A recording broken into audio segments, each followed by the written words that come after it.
everybody, my name is Kevin Lim, chef and owner of Mean Noodles here in Hong Kong. Today I'm going to be showing you a comfort food, a cream of mushroom soup, and I put cream in quotations because I'm actually using milk. A little bit less fatty, but also just as rich because I'm still using butter, but just to cut out some of the fat and just to be a little bit more healthier, I'm using milk. You can substitute the mushrooms with pumpkin or carrots or any root vegetables that you prefer, or even broccoli. Any vegetables will work, but it's basically the same technique that I'm teaching. So follow me and we're going to get started. Let's go.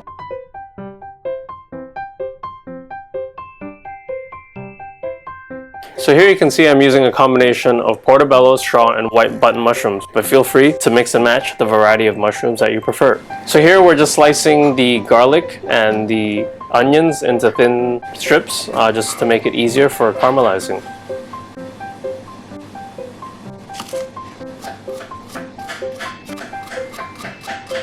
And next is actually the more tedious part because it is a lot of mushrooms you need to cut, but it's actually great practice. So here we're just gonna thin slice all the mushrooms. You could take the stems off of the mushrooms and use it for stock later on. Or if you prefer, you can actually cook the mushrooms whole. It'll just take a little bit longer. So here we're just melting the butter before we caramelize the onions and the garlic. And then you can see I'm also seasoning it as we go, so it adds the depth of the seasoning.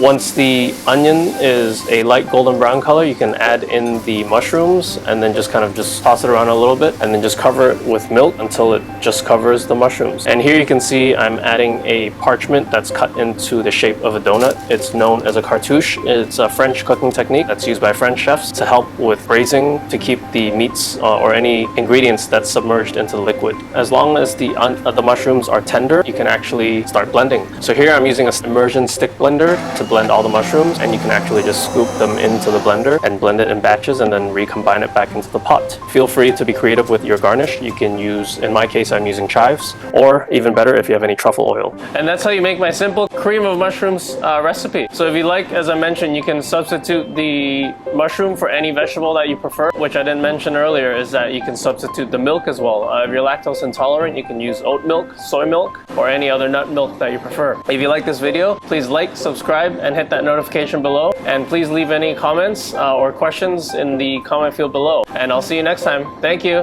Bye.